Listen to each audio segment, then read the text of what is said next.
नमोस्तु महश्री, नमोस्तु महश्री, नमोस्तु महश्री।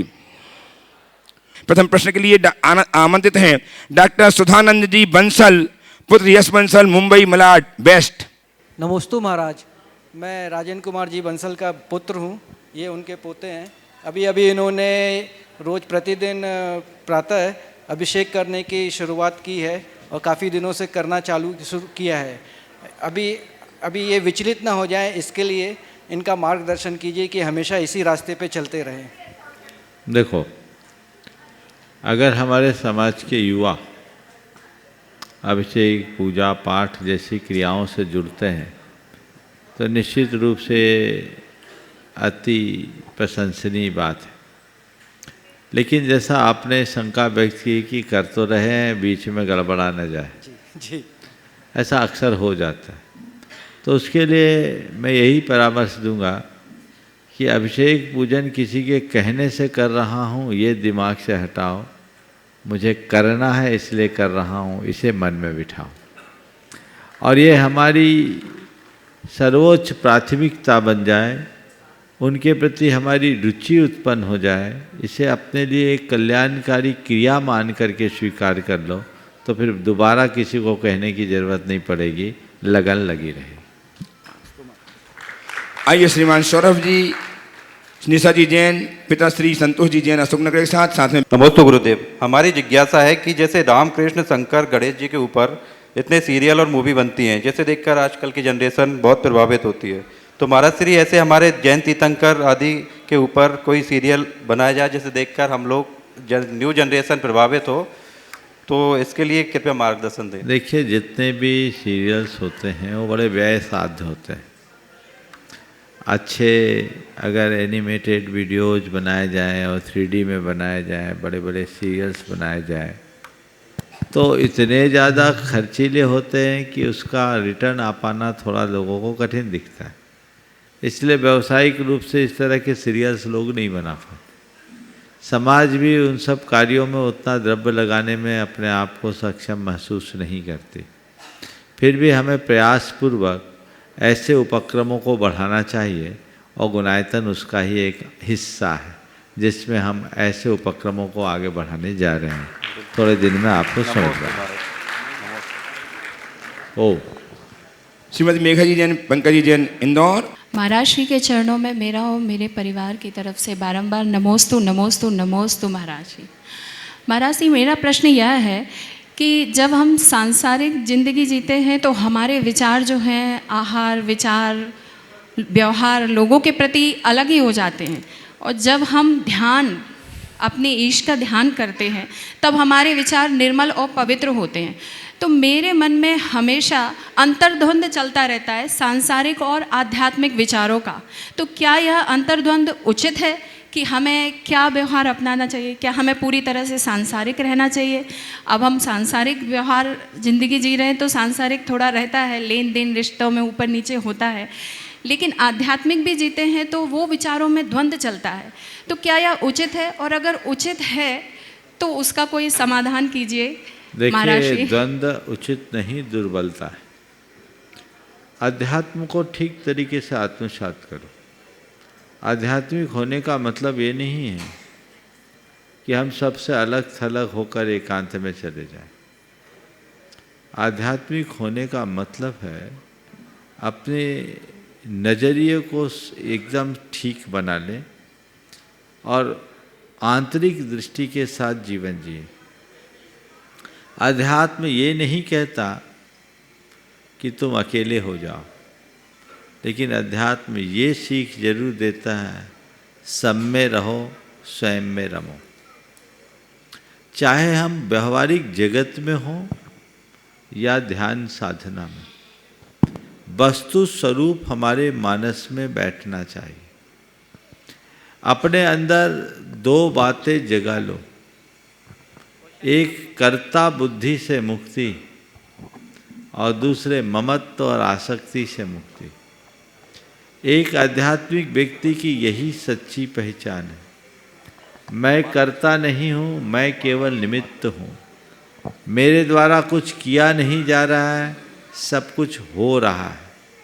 बस मैं किसी कार्य का जनक नहीं, घटक मात्र हूँ। ये समझ हर पल बनी रहनी चाहिए। इसी प्रकार आत्मा से भिन्न पर पदार्थ के प्रति रंच मात्र भी ममत्व नहीं रहना चाहिए। यदि ये दोनों बातें जीवन में घट गई तो हम कहीं रहें, कोई फर्क नहीं पड़ेगा, न द्वंद्व रहेगा न दुविधा।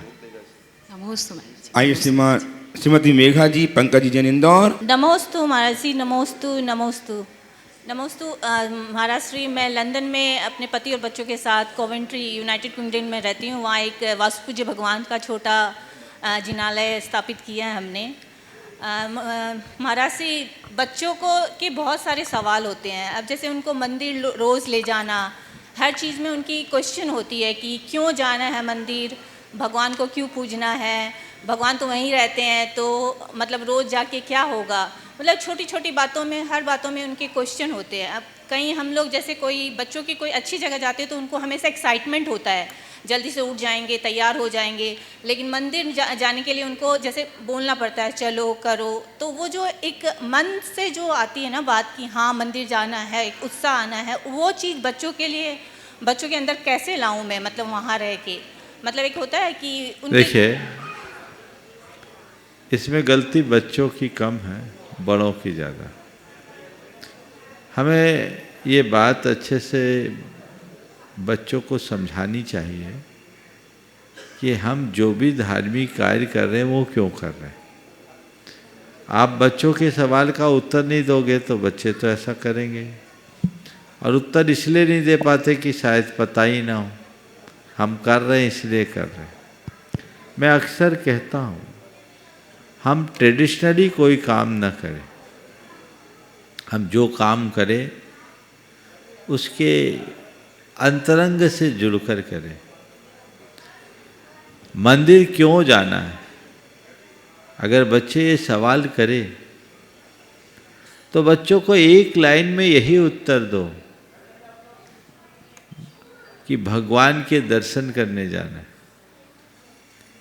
अब पूछेंगे बच्चे कि भगवान के दर्शन के लिए मंदिर क्यों जाना, भगवान कौन है, भगवान वहाँ है? बोले हाँ भगवान है, ये तो मूर्ति है। नहीं, हमारी दृष्टि से देखने की कोशिश करो, ये मूर्ति में भगवान है। तो भगवान है तो बोल क्यों नहीं रहे, क्योंकि अभी वो ध्यान में मगन है। हम उनके पास जाके प्रार्थना करें, हम उनसे प्रेरणा पाने जा रहे हैं ताकि हमारा दिन अच्छा दिन बने, हम अपने जीवन को अच्छा बना सकें, हम अपने जीवन को सुंदर बना सकें।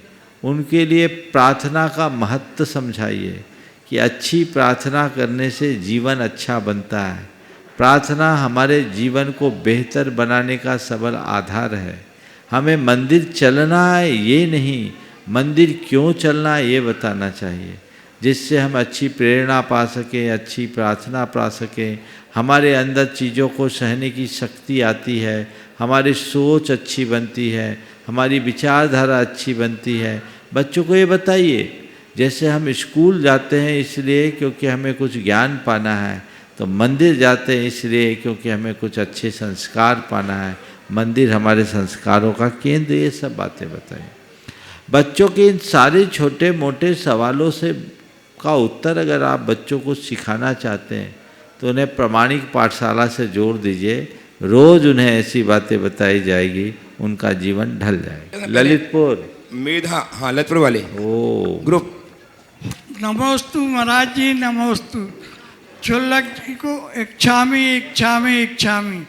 महाराज जी, हमारा प्रश्न ये है, बहुत समय से हम शिखर जी आने की सोच रहे, लेकिन आने का कहीं निमित्त नहीं लगा, कभी भाव नहीं। ओम, अब आ गए ना, आशीर्वाद है। चलो गुरुदेव, आपके चरणों में जयपुर से हम सभी पधारे, उनकी ओर से नमोस्तु नमोस्तु। चुल्लक जी महाराज के चरणों में इच्छामी। गुरु जी, मैं पाठशाला का संचालन करती हूँ, उसके लिए आशीर्वाद। हमारी पाठशाला निरंतर चलती रहे, जयपुर सूर्यनगर तारों की कूट में।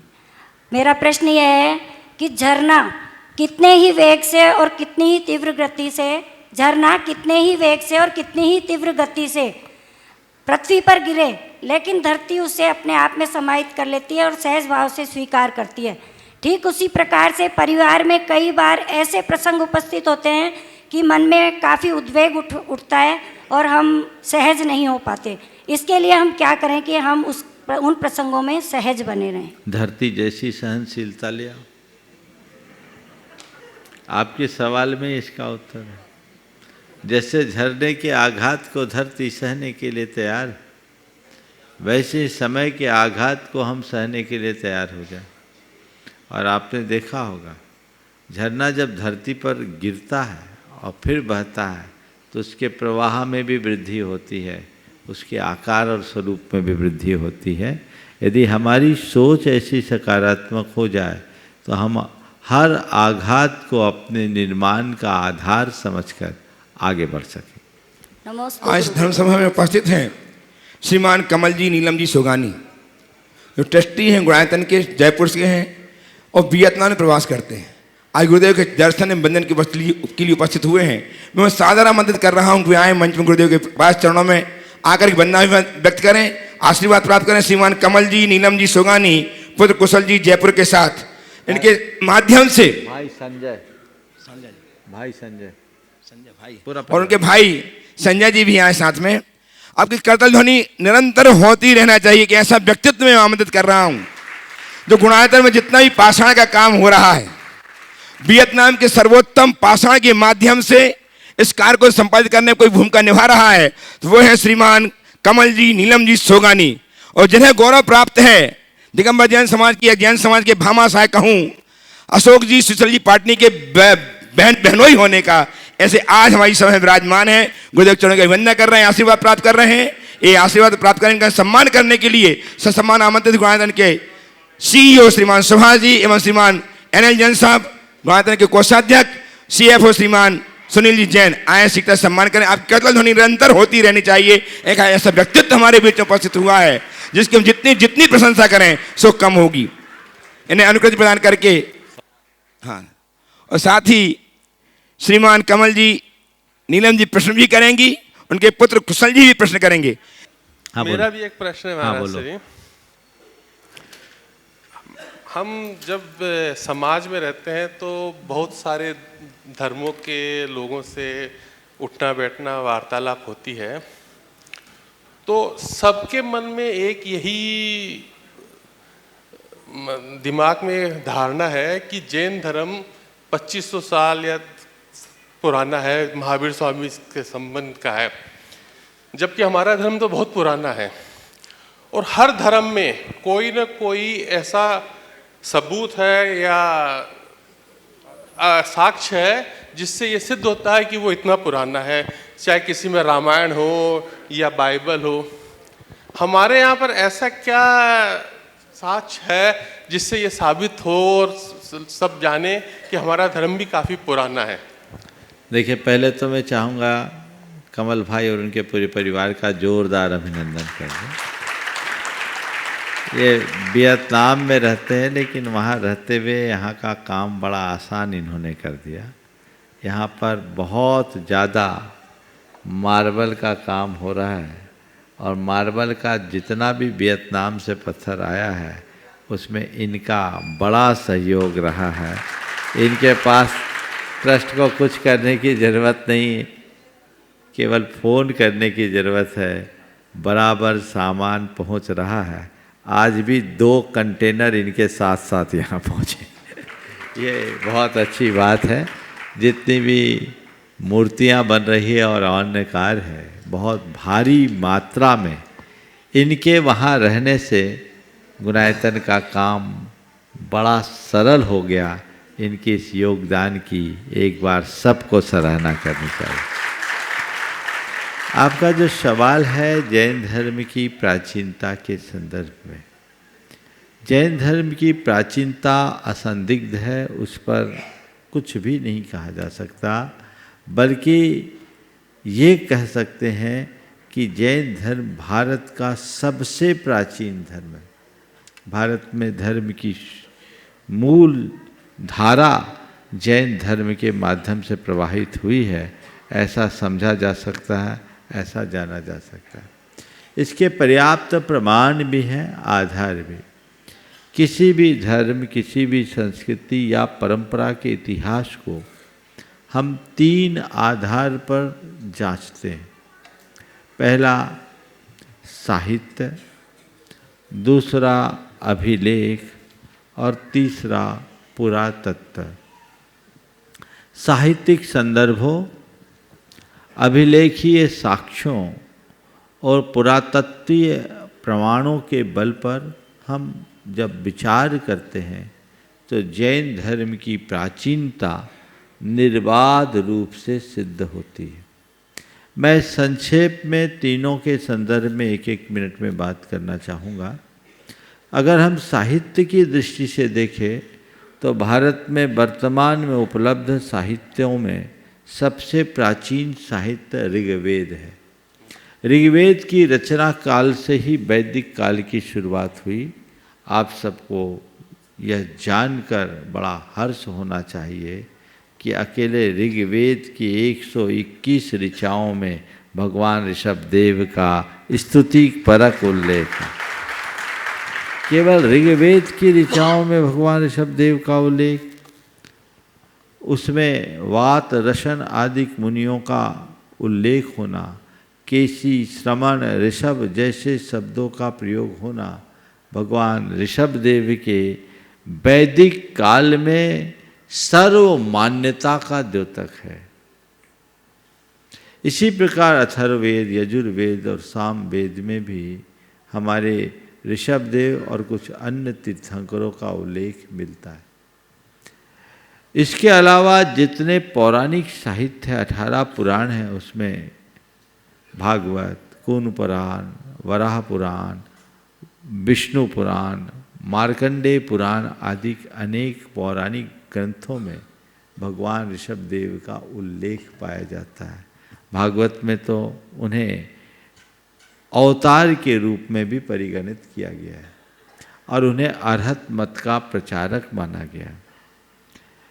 इसी आधार पर विद्वानों ने स्पष्ट रूप से स्थापित किया कि भारत का नाम भगवान ऋषभदेव के ज्येष्ठ पुत्र भरत के नाम से पड़ा, जो आद्य चक्रवर्ती थे। ये बात आज पूरे विद्वानों ने एक मत से स्वीकार कर लिया। पौराणिक साहित्य के बाद साहित्य के संदर्भ में दूसरा स्रोत है बौद्ध साहित्य। बौद्ध साहित्य में एक ग्रंथ है महावग्ग। उसमें भगवान ऋषभदेव का उल्लेख है। उसहम पौरम वीरम कहा है। इसी प्रकार दीर्घ निकाय, मध्यम निकाय, दाढ़ा वंशों और जैसे अनेक ग्रंथों में भगवान महावीर के अतिरिक्त तीर्थंकर ऋषभदेव का उल्लेख है, जिस बात का प्रमाण है कि भगवान महावीर के जीवन काल में भी भगवान ऋषभदेव की पूजा अर्चा होती थी। अभिलेखीय साक्ष्य की दृष्टि से जब हम विचार करते हैं तो हमारे लिए एक बहुत प्राचीन और महत्वपूर्ण अभिलेख प्राप्त होता है, जो खंडगिरी उदयगिरी के कुमारी पर्वत पर उत्कीर्ण लेख है, सम्राट एल खारवेल के द्वारा अंकित लेख।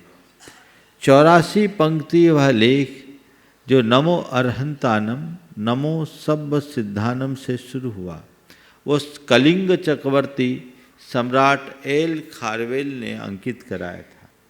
उसके पीछे कहानी ये है कि भगवान महावीर के जीवन काल में एक कलिंग जिन के नाम से ख्यात भगवान ऋषभदेव की प्रतिमा प्रतिष्ठित थी। कलिंग में उनकी पूजा अर्चा होती थी। उन दिनों कलिंग भारत के सम्राट, मगध के सम्राट नंदवंशी राजा थे और भगवान महावीर के जीवन काल में सभी नंदवंशी राजा भगवान महावीर के भक्त थे। वे जैन धर्मानुयायी थे। 9वां नंद जब कलिंग पर चढ़ाई किया तो 9वें नंद ने कलिंग जिन को विहार कराकर मगध में स्थापित कर लिया। भगवान महावीर के निर्वाण के लगभग 150 वर्षों के बाद ये घटना घटी। इसके बाद मौर्य वंश की स्थापना हुई। इधर कलिंग में कोई भी प्रतापी राजा नहीं हुआ। चंद्रगुप्त मौर्य के उपरांत जब मगध का राजा हुआ पुष्यमित्र, उस काल में कलिंग का एक महाप्रतापी राजा हुआ एल खारवेल, जिसे कलिंग चक्रवर्ती के नाम से जाना जाता है। उसे मालूम पड़ा कि हमारी धरोहर को मागधों ने हर लिया, तो उसने मगध पर, और उन दिनों मगध की राजधानी उज्जैनी से हटकर पाटलिपुत्र हो गई थी, मगध पर चढ़ाई की। ये ईसा पूर्व 2री शताब्दी की बात। और मगध पर चढ़ाई करके राजा पुष्यमित्र को बंदी बनाया, विजय प्राप्त किया, और कलिंग जिनको रथ पर सवार करके वापस कलिंग में ले जा करके पधराया। के बाद उसने वहाँ एक बहुत बड़ा सम्मेलन किया, 200 योजन से श्रमणों को बुलाया, उनका सम्मेलन किया। उस 84 पंक्ति लेख में सब कुछ अंकित है। इस बात का प्रमाण है कि भगवान ऋषभदेव की पूजा अर्चा भगवान महावीर के जीवन काल में भी होती थी। राजा नंद जैन थे, और जो कलिंग जिन थे वो अत्यंत प्रभावी होंगे, इसीलिए ले गए, और तभी 200 साल तक वो प्रतिमा वहाँ सुरक्षित रही। डॉक्टर राधा कृष्णन ने इंडियन फिलॉसफी में इस बात को लिखा है, जिसका अनुवाद भारतीय दर्शन के रूप में है, कि भगवान ऋषभदेव वेदों लिखित होने पर भी वेद पूर्व है। इस बात के सबल प्रमाण मिलते हैं कि भगवान महावीर के जीवन काल में भी उनकी पूजा अर्चा होती थी। ये अभिलेख ही ये साक्ष्य है। इसके बाद आता है पुरातत्व। पुरातात्विक दृष्टि से अगर हम देखें तो भारत का सबसे प्राचीन पुरावशेष आज के समय में उपलब्ध है, वह है सिंधु घाटी सभ्यता से प्राप्त अवशेष। हड़प्पा और मोहनजोदड़ो के उत्खनन से प्राप्त जो सिंधु घाटी की सभ्यता है, उससे हमें बहुत कुछ साक्ष्य मिलते हैं। मोहनजोदड़ो की खुदाई में अनेक मोहरें मिली, और उनमें भगवान ऋषभदेव की कायोत्सर्ग अंकित मुद्रा मिली। उस पर प्रोफेसर राम प्रसाद चंद्रा, जो उस समय के पुरातत्व विभाग के डायरेक्टर जनरल थे, उनका एक शोध लेख था सिंध 5000 अगो। उसमें उन्होंने लिखा कि ये पूरी तरह जैन संस्कृति, जैन धर्म और भगवान ऋषभदेव का द्योतक है। फलक संख्या FGH 449 में भगवान ऋषभदेव की कायोत्सर्ग अंकित एक मुद्रा है, और वहीं उनका चिन्ह बैल भी बना हुआ है। उसमें उन्होंने इस बात को स्पष्ट रूप से उल्लिखित किया। तो ये बताता है कि मोहनजोदड़ो से जो हमें प्राप्त हुआ है वो जैन संस्कृति है। भगवान ऋषभदेव की पूजा अर्चा सिंधु घाटी के काल में भी होती थी। इसके साथ हड़प्पा के उत्खनन से भी कई अवशेष मिले। उनमें एक नग्न मानव धड़ प्राप्त हुआ, जिसका सिर नहीं, दोनों हाथ नहीं, पैर नहीं, बाकी धड़ जिसमें दिगंबरत्व स्पष्ट रूप से दृष्टिगोचर होता है। उस समय भारतीय पुरातत्व विभाग के डायरेक्टर जनरल TN रामचंद्रन, उनकी एक कृति है हड़प्पा एंड जैनिज्म। उसमें उन्होंने इस बात का स्पष्टोल्लेख किया कि ये मूर्ति जैन तीर्थंकर की मूर्ति, और वैसी की वैसी मूर्ति पटना के पास लोहानीपुर से प्राप्त हुई, जिनके दोनों हाथ नहीं, दोनों पैर नहीं, सिर नहीं। ईसा पूर्व 3री शताब्दी की वो मूर्ति थी। तो ये इस बात का प्रमाण है कि सिंधु घाटी के काल में भगवान ऋषभदेव की पूजा अर्चा होती थी। जैन धर्म का अस्तित्व था, अस्तित्व ही नहीं, जैन धर्म बहुमान्य था, सब लोग उसकी पूजा अर्चा करते थे। और इसी आधार पर बहुत सारे प्राच्य और पाश्चात्य विद्वानों ने इस अर्थ में अपनी स्पष्ट सम्मति दी है कि जैन धर्म भारत का प्राचीनतम धर्म है। इस विषय में जिन्हें विशेष जानना है, हमारी कृति है जैन धर्म और दर्शन, उसमें हमने इसका सब प्रमाण उल्लेख किया है। आप उस पुस्तक को प्राप्त करके देख सकते हैं। और कोई भी पूछे, हमें बहस नहीं करना, सवाल किसी के पुराने होने और नए होने का नहीं है। ये जरूरी नहीं कि जो पुराना है वो अच्छा और जो नया वो खराब। हमें न पुराने का आग्रह करना न नया का आग्रह करना, जिसमें हमारा कल्याण हो, हमें उस पथ पर चलना है। सवाल नए पुराने का नहीं है, सवाल वस्तु के स्वरूप का है। जहाँ तक जब हम इतिहास की बात करते हैं तो हमें तथ्यात्मक तरीके से अपने इतिहास को प्रस्तुत करना चाहिए। ये बहुत बड़े दुर्भाग्य की बात है कि सांप्रदायिक अभिनिवेश के कारण भारत के इतिहास के बहुत सारे पहलुओं को गलत तरीके से प्रस्तुत किया गया और एक भ्रांति लोगों के मन में बनी रही। कुशल जी, नमोस्तु महाराज। गणेश संरक्षक तैयार रहेंगे। मेरा प्रश्न ये है कि कहते हैं कोई भी काम को धैर्य से करना चाहिए, आराम से करना चाहिए, सोच समझ के करना चाहिए, और दूसरी तरफ लिमिट किसी चीज़ की महसूस होती है तो सबसे ज़्यादा वो टाइम की है, समय की है। तो इन दोनों के बीच में कैसे बहुत सुंदर। देखो, काम बिल्कुल धैर्यपूर्वक करना चाहिए और काम समय पर करना चाहिए। दोनों में कैसे हम तालमेल बनाएं, तो एक उदाहरण दूंगा। किसान समय पर बीज बोता है, खेत को तैयार करता है, तरीके से बीज बोता है, फिर निश्चिंत हो जाता है, मैंने बीज बो दिया, अब टाइम पर फलेगा। आज बीज बोया, कल मिट्टी खोद कर देखे तो बीज भी खत्म हो जाएगा। मैंने बीज बोया है, मेरा जो काम है वह मुझे करना है। मुझे इस बीज को पल्लवित होने के लिए समय समय पर खाद पानी देते रहना है, पशु पक्षियों से इसकी सुरक्षा करते रहना है, इसे किसी प्रकार का नुकसान ना हो जाए, कोई कीट पतंग इसे नुकसान ना कर दे, ये चौकसी मुझे रखनी है। लेकिन फल लगेगा, पर तभी लगेगा जब समय आएगा। समझ गए? मैं तुम जैसे यंगस्टर्स से कहता हूँ, धीरज रखने का ये अर्थ नहीं कि कोई काम समय पर मत करो, वो तो आलसी होने का लक्षण है। उद्यमी व्यक्ति ही धैर्य रखता है, आलसी नहीं। उद्यमी बनो, अपना काम समय पर करो, सही तरीके से करो, उसमें कोई कोर कसर मत छोड़ो। लेकिन रिजल्ट को लेकर अधीर मत बनो। काम मुझे करना है सो मुझे करना है, रिजल्ट जो आना होगा सो होगा।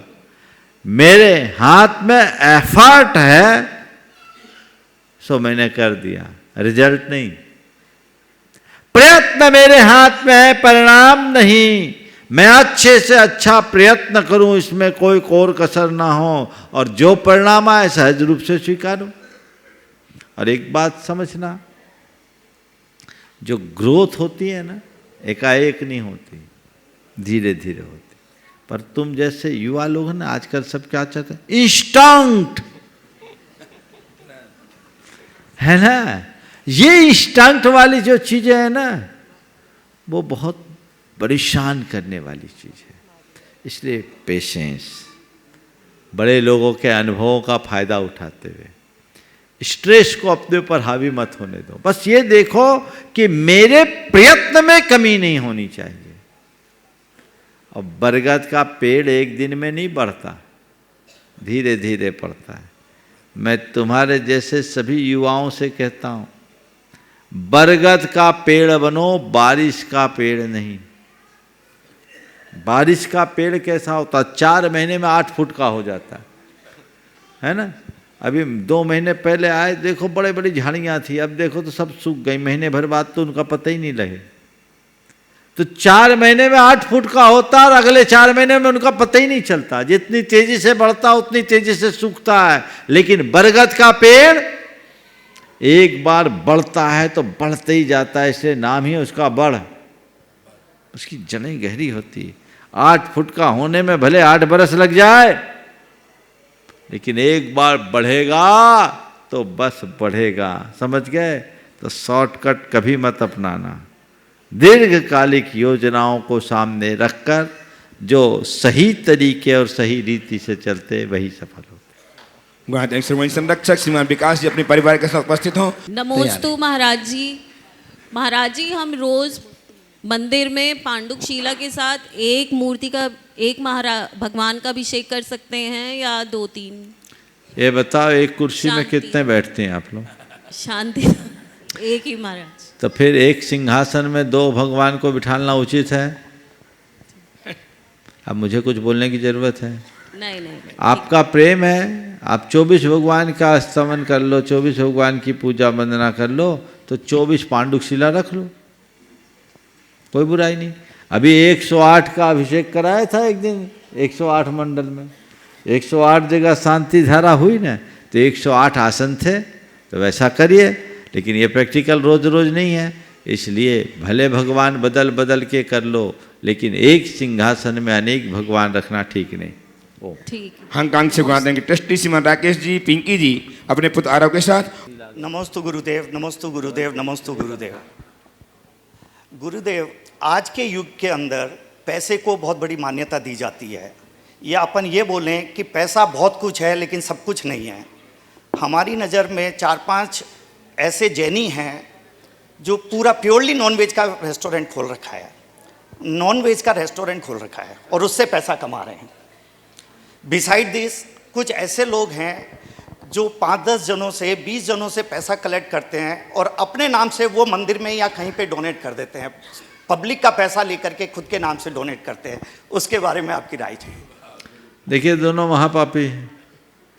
जो नॉन वेज का व्यापार पैसों के लिए करता है, समझ लेना उसने अपनी आत्मा को बेच दिया। उसके हृदय में पाप से ग्लानि ही नहीं।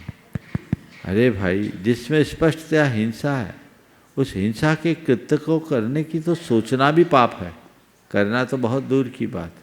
यदि ऐसा कर रहा है तो उसका संसार बहुत बड़ा है, अभी उसको पता नहीं कब तक इस संसार में रहना है। मैं तो यही भावना भाऊंगा कि भगवान ऐसे लोगों को सद्बुद्धि आए ताकि इस तरह की प्रवृत्ति से बचे। उनको ये समझना चाहिए मेरे द्वारा जोड़ा गया पाप, पैसा तो ही छूट जाएगा, लेकिन पाप न जाने कितने भावों तक मेरा पीछा करेगा। तो पाप से बचने के लिए, अपने जीवन को आगे बढ़ाने के लिए सतत उत्साहित होकर रहना चाहिए। दूसरा जो सवाल आपने किया कि दूसरों का पैसा लेके अपने नाम से डोनेट करना, ये एक मायाचारी है, कपट है। नाम तुम्हारा हो रहा है, दिया दूसरे ने, गलत है। आपने अगर दूसरों से इकट्ठा किया और आप दे रहे हो ये कह कर के दो कि मैं इन लोगों से लेकर आया हूँ, तो कुछ पुण्य के भागी बनोगे, क्योंकि आपने दान दिया नहीं, दिलाया है। तो हमारे यहाँ कृतकालिक अनुमोदन तीनों को समान माना जाता है, तो वो तो फिर भी ठीक है। लेकिन मायाचारी करना ये अच्छी बात नहीं है, ऐसा बिल्कुल नहीं करना चाहिए। आप जितना पुण्य करोगे उससे कहीं ज़्यादा पाप हो जाएगा। नमोस्तु गुरुदेव। सौम्या जी उपस्थित हो। नमोस्तु गुरुदेव, नमोस्तु गुरुदेव, नमोस्तु गुरुदेव। जी, मेरा प्रश्न ये है कि सनातन धर्म क्या होता है और जैन धर्म सनातन धर्म के अंतर्गत ही आता है क्या? देखिए, सनातन धर्म क्या होता है इस चक्कर में मैं नहीं पढ़ता। मैं तो ये मानता हूँ कि धर्म सनातन होता है। समझ गए? ये सृष्टि सनातन है तो धर्म भी सनातन है। जब से सृष्टि है तब से धर्म है, इसलिए हम धर्म को सनातन मानते हैं, सनातन को धर्म नहीं मानते। समझ गए? हम इस चक्कर में पड़े ही नहीं। जब हम धर्म को पकड़ेंगे तो किसी प्रकार की बात ही नहीं होगी, और जब बाकी बातों को पकड़ेंगे तो इस तरह की बातें उत्पन्न होते जाए। सम्मान होगा श्रीमान सुनील जी का, जो जबलपुर से हैं। महाराज जी के चरणों में नमोस्तु। सभी छुल्लक महाराज जियों के चरणों में इच्छामी इच्छामी इच्छामी। महाराज जी, प्रश्न हमारा ये है कि पापानुबंधी पुण्य और पुण्यानुबंधी पुण्य, इनका फल क्या होता है? देखिए, पापानुबंधी पुण्य और पुण्यानुबंधी पुण्य है क्या? ऐसा पुण्य जो अपने उदय में व्यक्ति की बुद्धि को भ्रष्ट करके उसे भोगों में आसक्त कर दे, उसको बोलते हैं पापानुबंधी पुण्य, वह दुर्गति का कारण बनता है। और ऐसा पुण्य जो व्यक्ति की मनोवृत्ति को और उदार बनाए और उसे पापों से दूर कराए, उसको बोलते हैं पुण्यानुबंधी पुण्य। तो पापानुबंधी पुण्य और पुण्यानुबंधी पुण्य दोनों अलग तरह के। रावण जैसे जीवों का पुण्य था, पर कैसा था? पापानुबंधी पुण्य। और जो पापों को त्यागते हुए आगे बढ़ते हैं, उनका पुण्य पुण्यानुबंधी पुण्य होता है। मंजू देवी जैन भिंडर से प्रश्न प्रस्तुत करेंगी। नमस्ते महाराज साहब, नमस्ते महाराज साहब। मंचा सिंह महाराज साहब के चरणों में इच्छा में इच्छा में इच्छा में। महाराज साहब, आप प्रश्न के रूप में प्रस्तावना है। कुछ वर्ष पूर्व मेरे पड़ोस में रहने वाले अरविंद जैन ने आपसे शंका की थी कि हमारा पुण्य क्यों कम है कि मंदिर नहीं हो रहा है। हमारा मंदिर 2 किलोमीटर दूर था, हम रोज़ चल के जाते थे, चल के आते थे। आपके आशीर्वाद से अच्छा हुआ कि हमारा मंदिर एकदम नज़दीक में मिल गया। और कुछ अच्छे लोग भी हमसे जुड़े हुए हैं, doctor PN Jain sir, doctor SP Rao, doctor Subhash Shah वगैरह। लेकिन हम लोग ट्रस्टी 7-8 जने ही हैं। और हमारी ये भी इच्छा है कि वहाँ नज़दीक में हमारे संत भवन हो, क्योंकि अभी आचार्य आपके संघ के अक्षय सागर जी महाराज का संघ आया हुआ है, और भी कई संघ है, लेकिन हम उन्हें ठहराने की कहीं जगह नहीं है। तो हम यही भावना पा रहे हैं कि, और डॉक्टर PN जैन सर भी कहते हैं कि कोई जैनी भाई बहुत दूर दूर से आते कैंसर के पेशेंट, तो हमें थोड़ी जगह मिल जाए तो हमारी ये अच्छा रहेगा। तो हम यही अनुमोदना करते हैं। आज सबके फ़ोन भी आ रहे हैं कि आप महाराज से कहिए कि एक बार और आशीर्वाद दें, लेकिन मैंने तो यही कहा। एक मिनट महाराज, पूरा बोलने दीजिए, आज थोड़ा झेलना पड़ेगा। तो मैंने तो यही कहा कि भाई मैं सुबह से यहाँ राइड कर रही हूँ, यहाँ हाथी है और हम चींटी है। चींटी तो ठीक है, चींटी के पैर भी नहीं है। तो फिर भी मैं यही अनुमोदना करूँगी कि आप हम सबके लिए आशीर्वाद दें। और 13 मार्च से लेकर 16 मार्च 2024 को हमारे वहाँ छोटा सा पंच कल्याण प्रतिष्ठा महोत्सव हो रहा है। सबको निमंत्रण, सबको आमंत्रण, क्योंकि हमारे तो अभी भगवान भी उधार के हम मांग के लाए हैं पूजन करने के लिए। महाराज साहब, आपके चरणों में बारंबार नमस्ते। सवाल है कोई? चलिए, आशीर्वाद। IPS श्रीमान शुभम जी जैन, दिगंबर जैन समाज के गौरव, अपने पिता श्री भूपेंद्र जी के साथ। नमोस्तु महाराज जी, इच्छामी। महाराज जी, मेरा प्रश्न ये है कि मतलब अक्सर ऐसा सुनने में आता है कि दान करेंगे तो इससे इतना पुण्य की प्राप्ति होगी, या हम कोई और कार्य करेंगे तो इससे इतने पुण्य की प्राप्ति होगी। तो मेरा प्रश्न ये है कि पुण्य के उद्देश्य से कोई कार्य करना, ये भी एक प्रकार के लोभ जैसा मुझे प्रतीत होता है। तो हमें क्या भावना रखनी चाहिए ऐसे कार्य करते हुए? और हमारे मन में अगर ऐसा भाव आता है कि हमें मोक्ष की प्राप्ति करनी है, तो इसका संदर्भ क्या होना चाहिए? क्या ये भी एक प्रकार का लोभ है मेरे मन का, या देखिए, बहुत अच्छा सवाल किया। दान करने से पुण्य की प्राप्ति होगी, और प्रायः लोग इसी पुण्य के लोभ में दान करते हैं। तुम तो थोड़ा ऊपर चले गए। लोग तो ये सोचते दान करेंगे तो पैसा बढ़ेगा। बहुत सारे लोग तो इसी भाव से दान करते हैं, और ऐसा कहा देने से घटता नहीं, बढ़ता ही। निश्चित बढ़ता है, लेकिन इस तरह के लोभ भाव से दान करना प्रशंसनीय नहीं। दान करने से पुण्य बढ़ता है, लेकिन पुण्य के लोभ में दान देना भी बहुत अच्छी बात नहीं। दान करने से उदारता बढ़ती है, दान करने से आसक्ति घटती है, दान करने से पाप छूटता है, नष्ट होता है। इस भाव से दान करो तो सोने में सुगंध हो जाएगी। समझ गए? तो ऐसे ही भाव से दान करना चाहिए। मोक्ष का लोभ भी हमें संसार में रोकेगा, लेकिन संसार का लोभ घटाने के लिए यदि मोक्ष का लोभ बढ़ जाए तो बुरा नहीं है। लेकिन ये बात तय है, जब तक हमारे मन में इच्छा है तब तक आत्मा का उत्थान नहीं, अनिच्छा में ही आत्मा का उत्थान। शुभम को करना होगा। उपस्थित हों श्रीमान कमल जी काला, साथ में अपने समाज के इंदौर के सदस्यों के साथ। गुरुदेव के चरणों में मन वचन काय से बारंबार नमस्कार हो। गुरुदेव, बहुत सारे सामाजिक और धार्मिक ट्रस्टों में कार्य करता हूँ मैं। आरंभ समारंभ बहुत सारे होते हैं उसमें, तो ऐसा कुछ पाप के बंध भी होते हैं उन कामों में, तो मुझे इस प्रकार के काम से कैसे बचूं मैं? और गुरुदेव, सत्ता में जो मेरे भव भवान्तर से लेकर अभी तक के कर्म पड़े हुए हैं, उनको काटने का सरल उपाय क्या है? देखिए, धार्मिक संस्थानों के संचालन में यदि कोई पाप होते हैं तो एक तो सहज पाप है और एक इरादतन किया गया पाप। सहज पाप है तो रख रखाव में जो तो होते हैं वो होते हैं, लेकिन वो सावध लेसो बहुपुण्य रासो। आप अगर आप किसी मंदिर के प्रबंध देख रहे तो मंदिर की साफ सफाई तो आपको रखनी होगी जी बाबा। तो जैसे आप अपने घर की साफ सफाई रखते हो वैसे ही तो उसमें पाप होगा। लेकिन मंदिर की साफ सफाई रखने से जो मंदिर में आ रहे हैं दर्शन पूजन वंदन करने वाले, उनका मन लग रहा है, मंदिर की रिद्धि सिद्धि बढ़ रही है, तो ये पुण्य का कारण बनेगा। तो हम किस प्रयोजन से कर रहे हैं और कहाँ काम कर रहे हैं, सब कुछ उस पर निर्भर करता है। अपना प्रयोजन साफ और स्पष्ट होना चाहिए, समझ गए? तो उस तरीके से काम करेंगे तो कभी दुविधा नहीं। संगीता देवन जी काला। और क्या दूसरा सवाल भी था कुछ? हाँ, वही यही सवाल था एक ना? प्रश्न और था भगवान।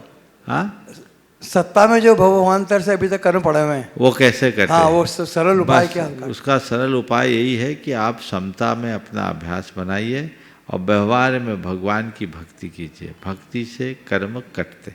नमोस्तु भगवान, नमस्ते। संगीता देवन जी काला। नमस्तु नमस्तु। महाराज, मेरा सवाल जिज्ञासा, श्रद्धा और ज्ञान के लिए है। ऐसा कौन सी श्रद्धा है जो अपने साथ हम लेके जा सकते हैं अगले जन्मों में, और ऐसा वो क्या कौन सा ज्ञान है जो हमारे अगले जन्मों में साथ नहीं जाता है? आपका सवाल यह है कि ऐसी कौन सी श्रद्धा है जो भवान्तर में साथ जाए और ऐसा कौन सा ज्ञान है जो भवान्तर में साथ जाए, यही ना? साथ नहीं जाता है। साथ नहीं जाता। तो भवान्तर में जाने वाली जो श्रद्धा है, अगर अटल श्रद्धा है तो जाएगी। शास्त्रीय भाषा में कहें तो छाई सम्यक दर्शन कभी छूटता नहीं, वो साथ ही जाता है। जिसकी श्रद्धा अटल होती है वो कभी टूटती नहीं, और जिसकी श्रद्धा बाह्य बातों से प्रभावित होते रहती है वो टिकती नहीं। तो अपनी श्रद्धा को अटल श्रद्धा में परिवर्तित करें ताकि इस भाव से अगले भाव में भी जाए। अहंकार के साथ अर्जित ज्ञान हमारे लिए साथ नहीं देता। भवान्तर की बात तो जाने दीजिए, कई बार इस भाव में भी वो छीन हो जाता है। ऋतिक जैन सागर से। नमोस्तु महाराज जी, मेरा और मेरे परिवार की ओर से आपको बारंबार नमोस्तु। महाराज जी, मेरा प्रश्न है कि मैं चैनल के माध्यम से धार्मिक लेखन आदि कार्य में एक्टिव हूँ, और मुझे भी कुछ दिन पहले विचार आया कि मैं स्वयं के द्वारा एक देवशास्त्र गुरु पूजन लिखूँ। तो मेरा प्रश्न ये है महाराज जी कि अभी ज्ञान उतना नहीं है, लेकिन अगर पूजन लिख भी दूंगा और अगर वो पूजन मैं करता हूँ तो उससे मुझे क्या लाभ और हानि होगी महाराज जी? देखिए, पूजा लिखने की भावना अच्छी है, पूजा लिखो, पर किसी विद्वान से दिखा लो ताकि उसमें कुछ गलत ना हो।